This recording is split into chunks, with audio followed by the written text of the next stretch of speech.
Out of all the slides in my presentations, these are two of my favorite when it comes to professional versus amateur, the happy face versus the frown face. The happy face just means when you study professional, if you look it up in the dictionary, it literally says paid. These are activities that get you paid. When you look up amateur, it says unpaid. Guys, it's that easy. So when you wake up every day, just ask yourself, am I doing high value activities that get me paid, or am I doing low value activities that are not getting me paid? And then how can I drastically increase productivity level by doing more paid activities? So I'm a big believer in high value activities. I call these HVAs. As entrepreneurs, we only get paid by results. That's all there is to it. So every day I have high value activities. I get paid by results. And then I understand how to see things as opportunities rather than obligations. This is one of those things I learned early on. I think a lot of business advice is filled with platitudes. And it sounds something like this. Just get your name out there, right? Learn how to say no. Guys, early on in your business, you should learn how to say yes to almost everything. So I see everything as an opportunity for me to grow and to get better. And then once you start to work through and understand what an opportunity is versus an obligation, you have a disciplined focus every single day tied to those high value activities. And here's another thing I learned early on in my business. When I launched my business, I thought to myself, I need a time block. I need to have all these different things, but then I don't really want a time block. But time blocking creates the autonomy for you. So that was a big lesson for me early on in my business, was to figure out that time blocking and time management, me management, means that I actually create the autonomy on the nights and on the weekends. Because a lot of us get into business so that we can have the autonomy, so that we can go do the things that we enjoy with the people that we enjoy doing with. I believe in intentional congruence, where all things feed all things. Therefore, when I'm disciplined with my focus and I do time block, that creates the autonomy for me. So as we talk about time block and it creates the autonomy, I'm also a big believer in planning on Sundays for Monday. Over 95% of salespeople do not have a plan in place when they wake up on Monday morning.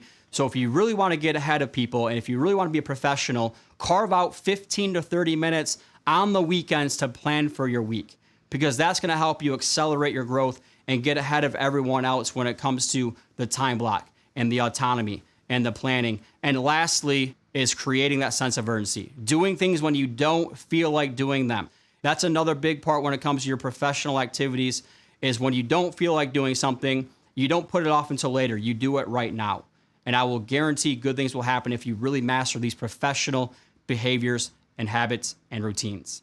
And as we talk about the amateur activities, again, I want to remind you, I'm not calling you amateur. I made this list based on my own amateur activities and behaviors and habits. So these are low uses of your time. I think 80% of people spend way too much time in low value activities. They only work when it's convenient. They only work when they're inspired. What does that really mean? Guys, success is extremely inconvenient when it comes to your business. If you only did things when you felt like it, you probably wouldn't do a lot of different things. And only work when you're inspired. What does that really mean? Let's say you have that cup of coffee in the morning and now you're ready to go. You have that high energy. Now what happens after that coffee's gone?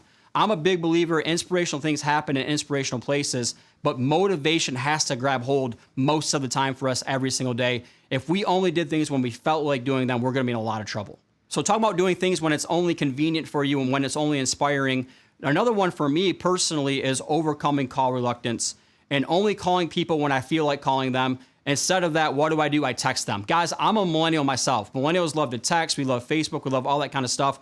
However, most of the time, it is much more beneficial for you just to pick up the phone and have a 2 to 3 minute conversation versus text. So again, this is me coaching my own self when it comes to call reluctance, when it comes to only doing things when I feel like doing them, when it comes to texting versus calling. So for you, amateurs get paid by making the phone calls, by actually having those face-to-face conversations. Another amateur activity then is, as we work through the list, is not preparing your CRM, not doing the daily disciplines every single day when it comes to scrubbing your database, when it comes to actually mining out your different database of the different people. And so I want you to track and measure your daily disciplines and your routines. Spend 10 to 15 minutes every single day going through and actually tracking and measuring and inserting this stuff into your database.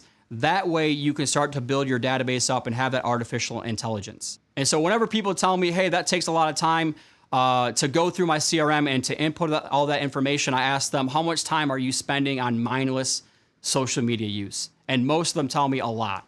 A lot of my time is just spent going through my news feed or spent looking at other people's stories.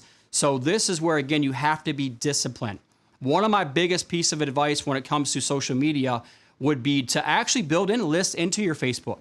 So instead of just scrolling through, build out your list of your help list and your fight club and your favorite people and your new business, all that kind of stuff, because now you can be intentional with your Facebook or with your social media use, because otherwise what happens?